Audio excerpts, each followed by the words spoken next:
Hola a todos, hoy les traigo la octava parte de Creepypasta. Si se preguntaran por qué tardé mucho en sacar un nuevo vídeo es porque estuve muy ocupado. xdxdxddddxppp Bune, basta de chistes y comencemos.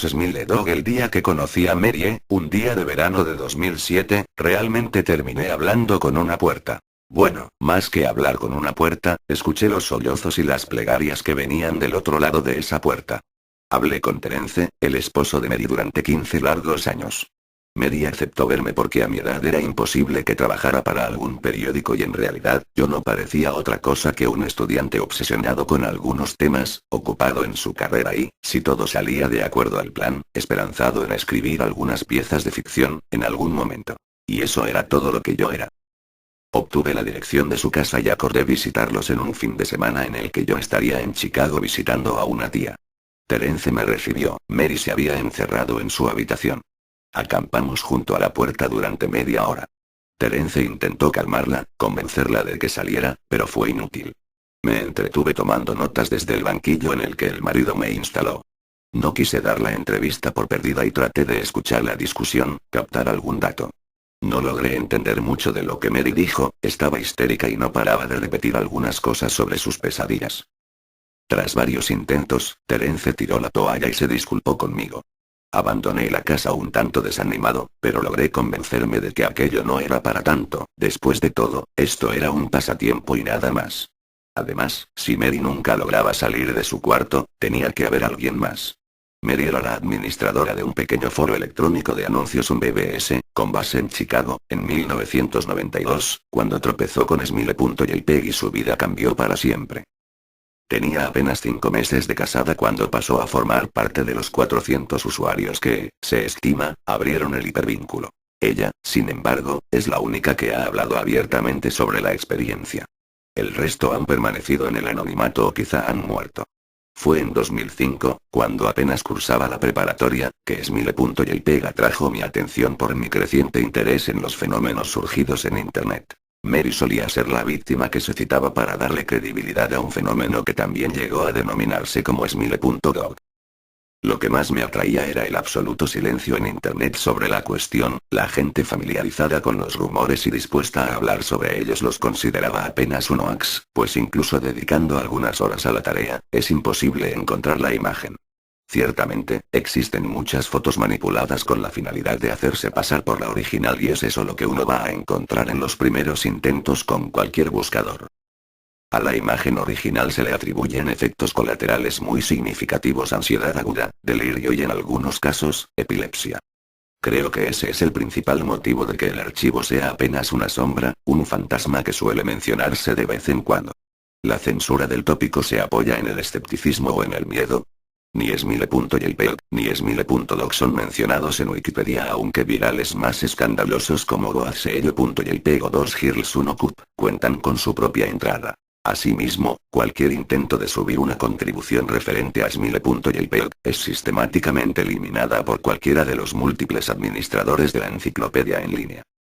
Al parecer, ya se hablaba de Smile.jpg en los remotos tiempos de Usenet, e incluso existe una historia muy persistente sobre un hacker que en 2002, inundó los foros de sátira y humor de Something Awful con la imagen, volviendo epilépticos a casi la mitad de su público. Se cuenta también, que para finales de la década de los 90, una cadena circuló vía email con el asunto. Sonríe, Dios te ama. Sin importar los altos márgenes de exposición que estos eventos supondrían, pocas personas admiten haber tenido contacto con el archivo y hasta ahora, ninguna página o vínculo convincente ha sido descubierto. Aquellos que claman haber visto Smile.jpg, suelen alardear agregando que en el momento en que lo vieron estaban muy ocupados como para guardar una copia en su disco duro. De cualquier modo, las descripciones de las presumibles víctimas suelen tener algunos puntos de coincidencia. Un perro cuando se especifica su raza, un husky siberiano, iluminado por el flash de la cámara en una habitación en penumbras. El único detalle que se distingue en la imagen es una mano que surge desde la penumbra y usualmente, no parece hacer nada más que posar, hacia el margen izquierdo. Por supuesto, el enfoque de la imagen es el perro o la criatura similar a un perro, como también suelen llamarlo. El animal muestra una par de filas de enormes, blancos y afilados dientes, con un gesto que casi parece humano. Se suele agregar que la imagen se ha quedado dentro de la cabeza del espectador y que conforme se repite, vuelve en momentos de distracción durante el día, esta va envolviendo la mente, hasta el punto en el que la imposibilidad de pensar en otra cosa se confunde con la sensación de no poder mirar hacia otra parte y la imagen comienza a despertar impresiones en los otros sentidos. Estos, por llamarlos así, episodios, parecen estar relacionados con los diagnósticos de epilepsia y también con la aparición de pesadillas, nítidas y paulatinamente más inquietantes. Después de que la condición empeora, el testigo suele terminar medicado y esto, al menos en algunos casos, suele mitigar el proceso. Supongo que el tratamiento que Mary tomaba, no fue parte de esos casos. Después de regresar de Chicago, me dediqué a enviar mensajes de solicitud a varios grupos de noticias, foros, sitios y listas de correo, esperando encontrar el nombre de algún supuesto testigo de Smile.jpg que sintiese la necesidad de dar su testimonio. Pasó demasiado tiempo sin ninguna respuesta y en algún momento, mi curiosidad comenzó a apagarse. Me encontraba camino a exámenes finales. Mary me envió un mail, a principios de marzo de 2008. Para jml@comdenerma. Net asunto. La entrevista del año pasado. Todavía tengo mucha vergüenza por el modo como te traté cuando me visitaste. Espero comprendas que no tuviste nada que ver con esto, fue por mis problemas. Creo que hubiera podido ser más amable y espero que me perdones. Tenía mucho miedo. Me siento acosada. He vivido así durante 15 años. El perro viene a mí en mis sueños, cada noche. Sé que parece mentira, pero es cierto. Hay algo, un color, algo que hace que las pesadillas que tengo no se parezcan a ningún sueño que hubiera tenido antes. Ya no recuerdo tanto los sueños que tuve antes. En mis sueños, nunca me muevo. Nunca hablo. Simplemente estoy mirando la escena de esa foto horrible, veo la mano, veo el perro y el perro habla. He pensado qué hacer durante mucho tiempo. He tenido mucho tiempo para pensarlo. Me imagino que se lo hubiera podido enseñar a algún compañero, a algún extraño, incluso a Terence, aunque la idea no me gustara. Cada noche durante 15 años, Smile.dog ha venido a mis sueños y me ha exigido que difunda la palabra y entonces, si el perro cumple con su palabra, me dejará en paz. Lo que me detiene es pensar en lo que haría si me miente y si no la cumple. Y si todo se pone peor después de que lo obedezca, entonces ¿qué? Así que nunca le he hecho caso. Durante 15 años mantuve el disquete escondido entre mis cosas. Todas las noches viene y me exige que difunda su palabra. Pero yo he aguantado. Muchos de mis amigos del foro, los que vieron el archivo, dejaron de postear y luego se mataron. Otros simplemente desaparecieron y no supe más de ellos. Son los que más me preocupan. ¿Qué decidieron? ¿Le hicieron caso? Perdóname, pero cuando hablaste con mi esposo y acordaron una cita, yo sentía que al fin me iba a volver loca. Había decidido darte el disquete. Ya no me importaba si el perro estaba mintiendo o no, quería que todo terminara, como fuera. Tú eres un extraño, alguien de quien no tengo idea de su vida y con la que no me siento obligada a nada. Por eso pensé que sería más fácil, dártelo para tu investigación y que no me importara que fuera a pasar contigo. Pero antes de que llegaras me vi en el espejo y me di cuenta de lo que estaba haciendo. Estaba a punto de arruinar tu vida para siempre. No pude soportarlo, todavía no puedo. Tengo mucha vergüenza de lo que estuve a punto de hacerte y todo lo que espero es que esta advertencia haga que recapacites y dejes de buscar el archivo. Porque puede que te encuentres con alguien más débil o más inconsciente y no dude en obedecer sus palabras. Las palabras. Todavía estás a tiempo de detenerte. Sinceramente, Mary. Terence me llamó unos días después, estaba en la ciudad y quería verme, lo cité en un café. Mary se había suicidado. Después de cremarla, había decidido revisar sus cosas, sus cuentas de correo y su ordenador. Fue hasta que me contó que había dado con el email que su esposa me mandó, que me di cuenta del verdadero estado en el que se encontraba. Era poco lo que quedaba del carácter afable y seguro con el que me había encontrado el año pasado. Me pidió que hiciera caso de lo que su esposa me había advertido. Había encontrado el disquete, etiquetado simplemente como Dog, en una estantería, en medio de un libro. Lo había roto y le había prendido fuego hasta volverlo nada más que un pedazo de plástico negro y retorcido. Silbó, me dijo. Noté su rostro palidecer mientras intentaba tragar saliva y luchaba por explicarme, por encontrar las palabras correctas para explicarme. La cosa, silbó, la cosa, trató de disimular el tono de su voz, el temblor de sus manos, dándole un trago a su taza de café. La cosa aulló cuando se estaba quemando. Noté el cambio en su cara, conforme se daba cuenta de lo que me estaba diciendo, como si fuera un animal, vivo. Me conmovió, quizá demasiado. Tengo que admitir que no supe cómo manejar mi encuentro con Terence. Si esto era una broma, era una muy buena. Pensaba, para calmarme, que todo era un engaño. Parecían una pareja seria, pero hey, quién sabe, quizás solo se habían estado divirtiendo. Luego encontré el obituario de Mary e incluso, encontré una pequeña nota que cubría su muerte en la sección policíaca de un tabloide de Chicago. Estaba muerta, al parecer, aunque ni la nota ni el obituario decían nada acerca de un suicidio. Decidí abandonar definitivamente mi pasatiempo, sobre todo porque estaba por finalizar el semestre y tenía que concentrarme en los exámenes. El mundo tiene formas extrañas de ponernos a prueba. Casi después de un año completo de que viera al esposo de Mary, recibí otro mail. Para jml@comdelzai82. Cómola. Encontré tu correo electrónico en una lista de correo. Tu perfil decía que estabas buscando a Smiledog. Yo la vi y no es tan mala como todo el mundo dice. La adjunto. Hay que difundir la palabra palabras. El fin del mensaje todavía me da escalofríos. Mi cliente de email mostraba un archivo adjunto. Su nombre, como era de esperarse, era smile.jpg. Consideré si bajarlo o no. Era muy probable que fuese falso, todo lo que había pasado no volvía más probable otro resultado. Además, aún no estaba completamente convencido de los dichosos poderes de un simple fichero. El caso de Mary me había sacudido, claro, pero, ¿no era una paciente psiquiátrica de cualquier forma? Además, ¿cómo es que una simple imagen podría hacer lo que se supone que ésta hace? ¿Qué clase de criatura es capaz de romper la mente de un ser humano usando como único medio, sus ojos?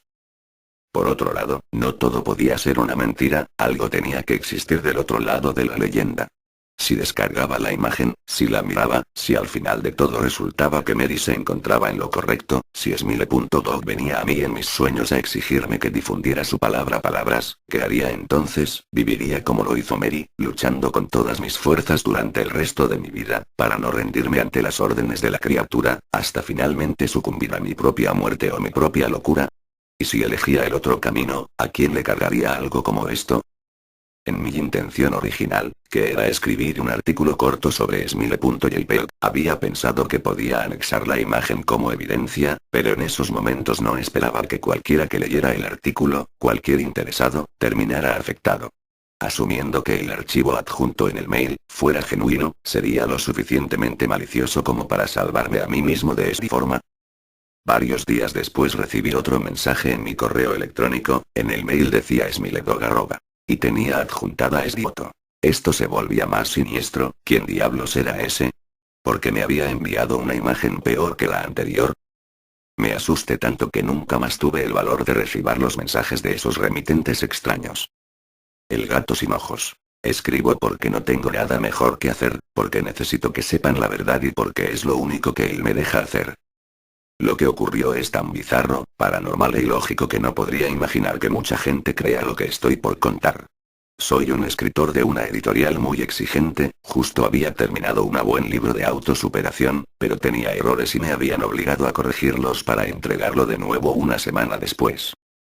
Siempre fui un amante de los animales y no estoy en mi ciudad natal, vine porque en esta ciudad está el plantel principal de la editorial, solo estoy de viaje y vengo de lejos, no pude traer mis mascotas por lo largo del viaje, estoy en un pequeño departamento sin compañía, iba directo a una tienda de mascotas para conseguir un compañero temporal, y no sentirme solo mientras estaba encerrado arreglando los pequeños errores del libro.